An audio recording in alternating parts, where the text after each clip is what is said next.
வாக்காளர் பெருமக்கள் அனைவருக்கும் வணக்கம். தமிழகத்தில் வருகின்ற ஏப்ரல் மாதம் 23ஆம் தேதி சட்டமன்ற தேர்தல் நடைபெற இருக்கின்றது. இந்த சட்டமன்ற தேர்தலின் தேதியை முன்னிட்டு இங்கு உள்ள தமிழகத்தில் உள்ள அரசியல் கட்சிகள் தங்களின் தேர்தல் வாக்குறுதிகளை வாரி வழங்கிக் கொண்டிருக்கிறார்கள்.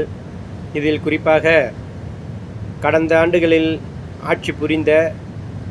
ஆட்சியில் புரிந்து கொண்டிருக்கின்ற திராவிட கட்சிகள் அவர்கள் எப்படி கடந்த காலங்களில் இலவசத்தையே நம்பி அரசியலை அவர்கள் முன்னெடுத்தார்களோ அதுபோன்று இந்த முறையும் அவர்கள் இலவசத்தை நம்பிதான் தங்களின் தேர்தலை பிரச்சாரத்தை செய்கிறார்கள். இது எந்த வகையில் சாத்தியம் என்பதை நாம் புரிந்து கொள்ள வேண்டும். உதாரணமாக கடந்த காலங்களில் நம்முடைய அரசியல் அறிவு சற்று குறைவாக தான் இருந்தது என்று நாம் ஒத்துக்கொள்ள வேண்டும்.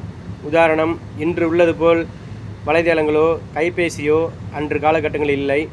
ஆனால் கடந்த ஒரு 10 ஆண்டுகளில்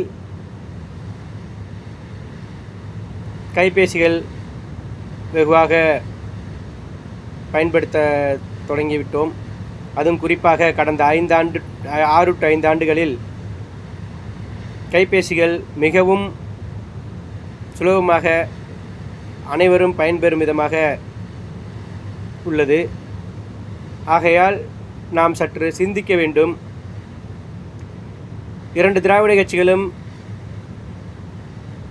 இலவசங்களை வாரிக்கொண்டிருக்கும் பொழுது புதிதாக கட்சி தொடங்கிய தமிழக வெற்றி கழகம் முதலில் இலவசத்தை நாங்கள் எதிர்க்கிறோம் என்று கூறிய அவர்கள் தற்பொழுது அவர்களும் தங்களின் இலவசங்களை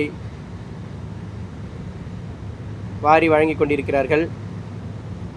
அதுபோன்று கடந்த 10 ஆண்டு காலமாக தேர்தல் களத்திலும் மக்கள் போராட்ட களத்திலும் பயணிக்கும் நாம் தமிழர் கட்சியானது நாங்கள் இலவசத்தை கொடுக்க மாட்டோம், எங்களின் இலவசம் கல்வி மற்றும் மருத்துவம், சுத்தமான குடிநீர் இவை மட்டுமே எங்களின் இலவசமாக அறிவிக்கப்படும் என்றும் நேற்று அவர்களுடைய தேர்தல் செயற்பாட்டு வரையறையை வெளியிட்டுள்ளார்கள். அதை இணையதளத்தில் சென்று அனைத்து தமிழக மக்களும் உங்களின் கைபேசியில் பதிவிறக்கம் செய்து அதன் செயற்பாட்டு வரையறையை படித்துவிட்டு பிறகு நீங்கள் யாருக்கு வாக்களிக்க வேண்டும் என்பதை உறுதி செய்து கொள்ளுங்கள்.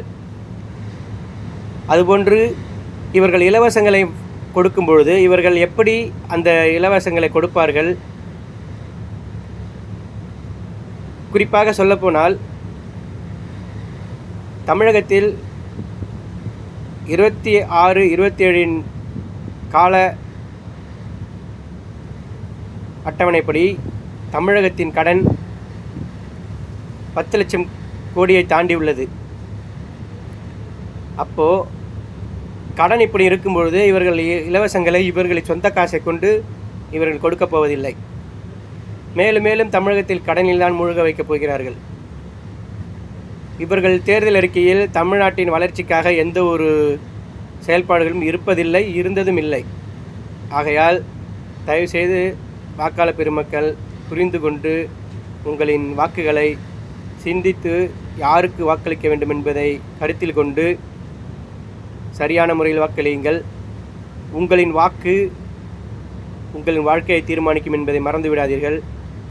நம்மை வாக்கை பெற்றுக்கொண்டு அதிகமாக கோடீஸ்வரராக மாறும் அரசியல்வாதிகள் நம்மளையே அவர்கள் மீண்டும்